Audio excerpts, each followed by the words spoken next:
विषय 3। चित्र में एक आदमी की आंखें बंद है, मानो ध्यान कर रहा हो। उसके चेहरे पर शांति का भाव है। संवाद, डरो मत। उसकी आंखें अचानक डर से चौड़ी हो जाती है। संवाद, डरो मत। तुम रोशनी की अनुपस्थिति में हो। मैं हर सितारे के भीतर का गुप्त हृदय हूँ। डरो मत। L Jordan. तुम्हें डरना नहीं चाहिए। पृष्ठ 4। वही आदमी अब एक सुनसान रेगिस्तानी सड़क के किनारे चल रहा है। वह अपना चेहरा हाथ से ढके हुए है और उसके हावभाव से गहरा डर और घबराहट झलक रही है। संवाद, मैं बहुत डरा हुआ हूँ। पृष्ठ 5। एक पुलिस अधिकारी अपनी गाड़ी के पास खड़ा है और उस आदमी पर बंदूक ताने हुए है।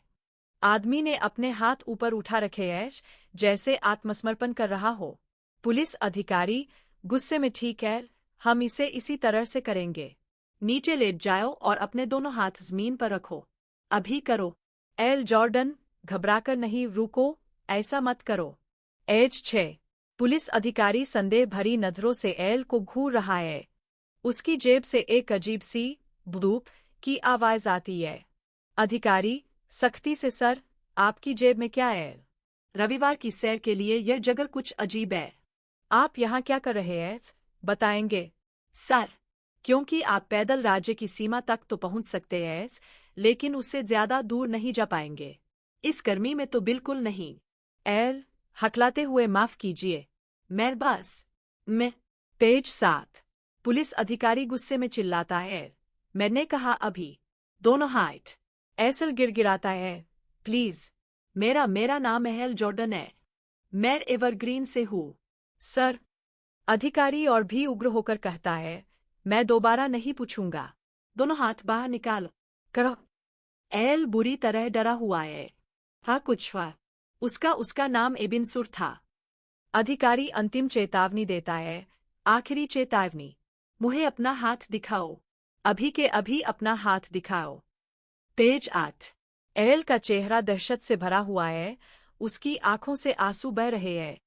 वह पूरी तरह से टूट चुका है। एल सिसकते हुए, मुझे बहुत अफसोस है। मुझे माफ कर दो। पेज 9। यह पेज कॉमिक का टाइटल पेज है, जिस पर बड़े अक्षरों में लिखा है, एब्सोल्यूट ग्रीन लैंटर्न। नीचे एपिसोड का नाम, द ब्लैक हैंड, और लेखक, कलाकार व अन्य टीम के सदस्यों के नाम दिए गए हैं। पेज 10।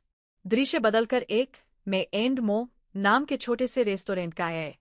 बाहर से आवाज आती है, अरे, माफी मांगने की कोई जरूरत नहीं है। मेरे पिताजी कहते थे, बुरा तो होता ही रहता है। अंदर एक वेट्रेस एक बुजुर्ग जोड़े से आर्डर ले रही है। तो 2 कॉफी, एक स्ट्रॉबेरी चीज केक और एक की लाइम पाई। अभी लाती हूँ।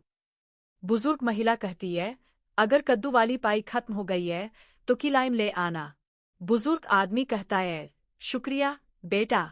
वेट्रेस काउंटर पर जाती है जहां 2 आदमी मैच देख रहे हैं। मो, एक स्ट्रॉबेरी और एक की लाइम। कौन जीत रहा है? एक आदमी जवाब देता है, लेकर्स 6 पॉइंट से आगे है, मैं $20 जीता हूँ। दूसरा आदमी, मो, कहता है, खेल अभी खत्म नहीं हुआ है, होशियार। फीनिक्स अभी भी वापसी कर सकता है। मेरी किस्मत को कभी तो बदलना ही है। तभी दरवाजे पर लगी घंटी बजती है, टिंग टिंग। पेज 11।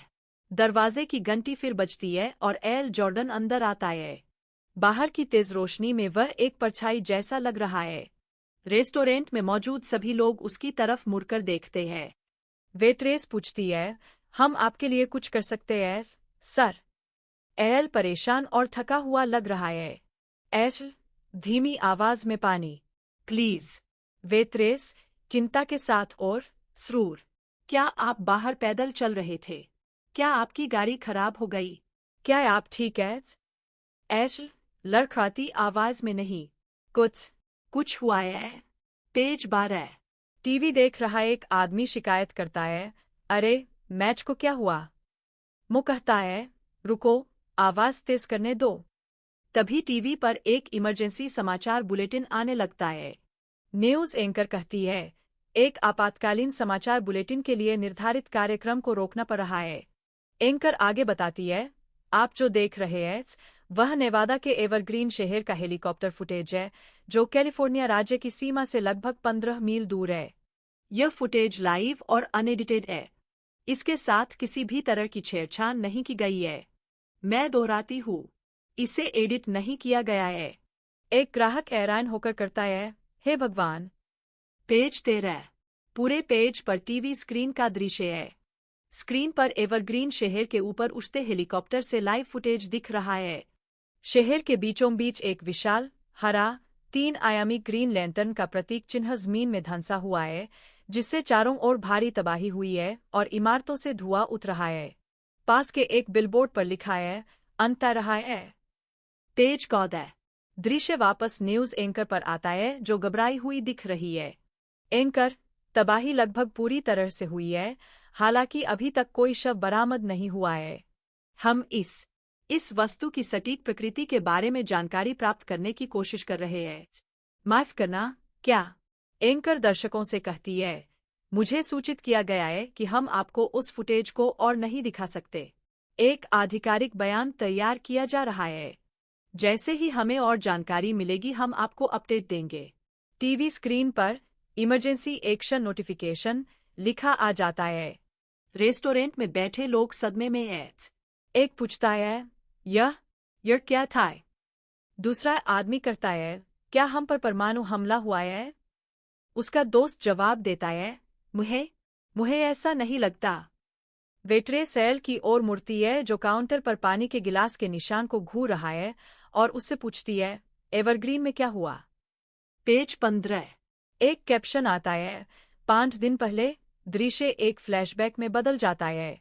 एल अपने दोस्तों जॉन स्टीवर्ट और जो के साथ लंच कर रहा है।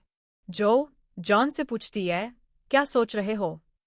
एल बताता है, बस समय पर नजर रख रहा हूँ। जॉन, 3 बजे एक ऑनलाइन नीलामी खत्म हो रही है। वह उत्साह से कहता है, अगर मेरे पत्ते सही पड़े तो मैं एक vintage Malibu Mary dream house के साथ यहाँ से जाऊंगा। एक खिलौने बेचने वाले की ग्लैमरस जिंदगी। एल, जो की तरफ देखकर खुद को सुधारता है, कलेक्टिबल्स डीलर, जो ऑफिस का सम्मान करो। और यह उन इमारतों को डिजाइन करने से ज्यादा पैसे देता है जहां कोई कभी रहने नहीं आता। जो जवाब देती है, मैं तो यहाँ वापस आ गई, ना। जॉन बीच में टोकता है, मजबूरी में।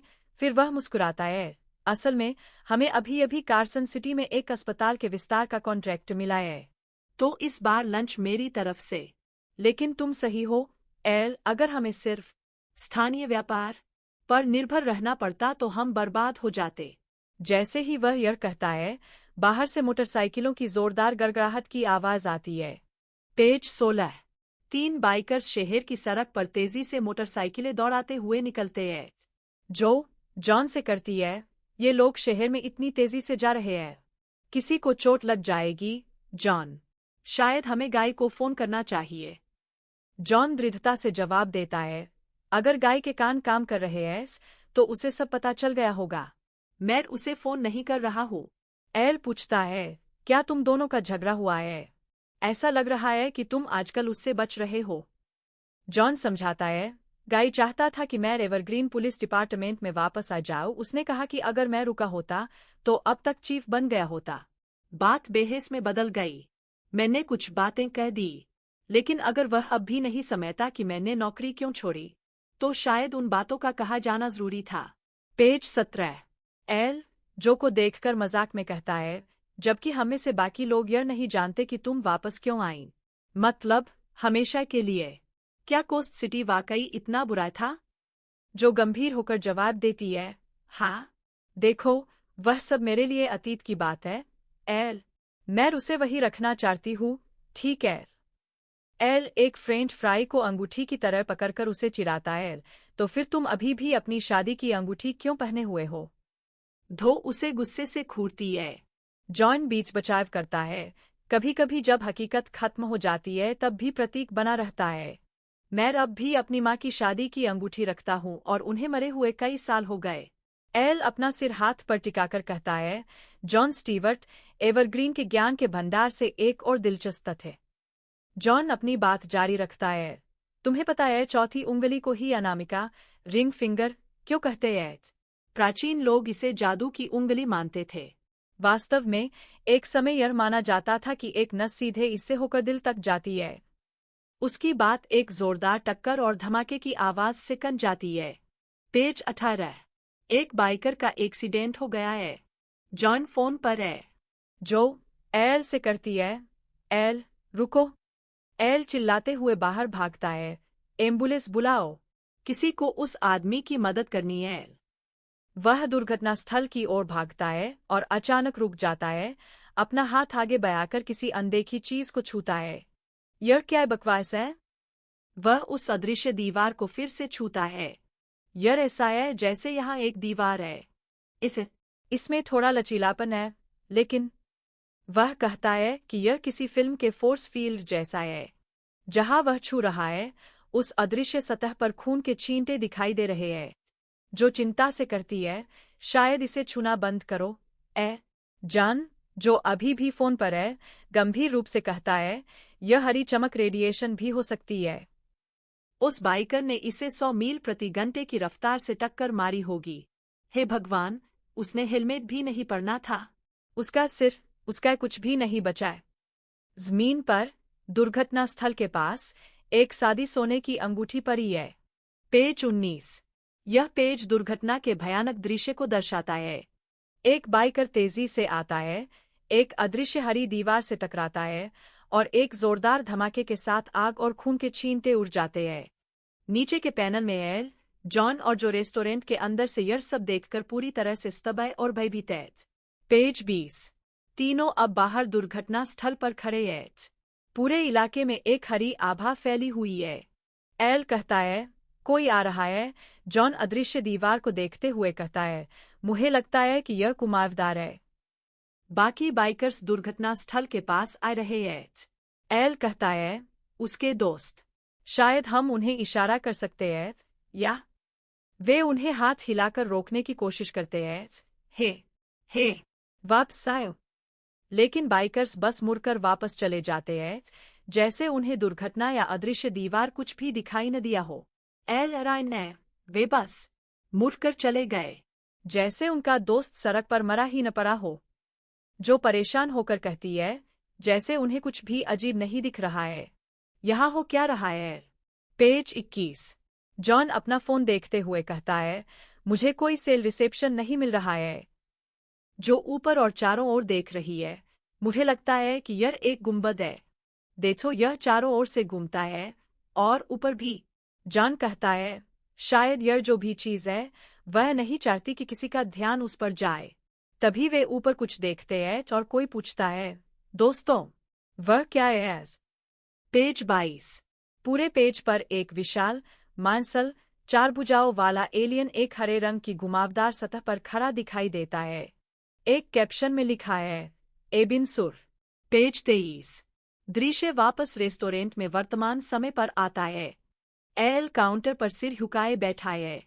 रसोइया, उससे पूछता है, कुछ कहा तुमने, दोस्त? एल कहता है, उसने कहा उसका नाम एबिन-सुर था। वह कहीं और से आया था। आसमान में जो प्रतीक था, वह उसका था। उसने उसे ग्रीन लैंटर्न कहा। वेट्रेस उत्सुकता से पूछती है, तुम वहां थे? तुम एवरग्रीन में थे? जो न्यूज में दिखा रहे थे, वह किसी तरह का स्पेसशिप था? एक भारी भरकम आदमी, अर्ला, गुस्से में चिल्लाता है, समझदारी से बात करो, लानत है। क्या लैंटर्न? इसका क्या मतलब है? उसके साथ बैठी बुजुर्ग महिला उसे शांत करने की कोशिश करती है। डियर, उस आदमी पर मत चिल्लाओ। जो भी हो रहा है, यह उसकी गलती नहीं है। एल पीड़ा भरी आंखों से ऊपर देखता है। यह सब मेरी गलती है।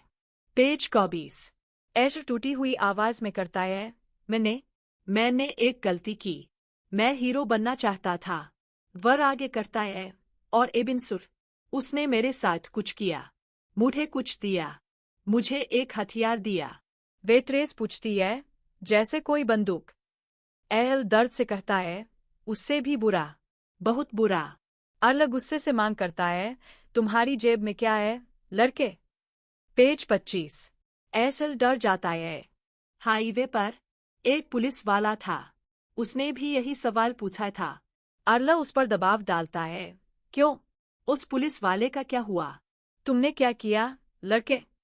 एल हकलाता है। मैंने कुछ नहीं किया। मैं कर नहीं सका और जाने की कोशिश करता है। मुझे जाना चाहिए। आर्ला उसे पकड़ लेता है। मुझे दो वो। एल विरोध करता है। नहीं। बुजुर्ग महिला चिल्लाती है। वह पूछती है, यह क्या है? बंदूक। ठाकुर। आर्ला जबरदस्ती एल का हाथ उसकी जेब से बाहर खींचता है, लेकिन एल के हाथ की जगह एक काला, स्याही जैसा राक्षसी पंजा बाहर निकलता है। आर्ला चिल्लाता है, देखते हैं इसे। पेज 26। वह काला, राक्षसी हाथ एल की बार से निकलता है और आर्ला की तरफ यपकता है। आर्ला झटके से पीछे गिर जाता है और उसका लॉकेट हवा में उछल जाता है।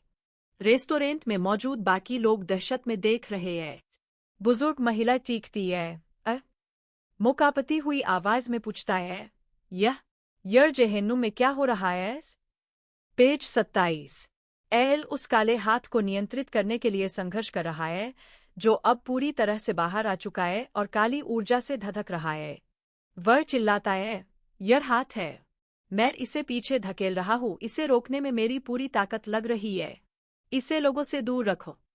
दृश्य वेट्रेस के नजरिए से दिखाया गया है, जिसने काउंटर के नीचे से एक बंदूक निकाल ली है। एल चीखता है, लेकिन मैं इसे नियंत्रित नहीं कर सकता। यह खतरे पर प्रतिक्रिया करता है।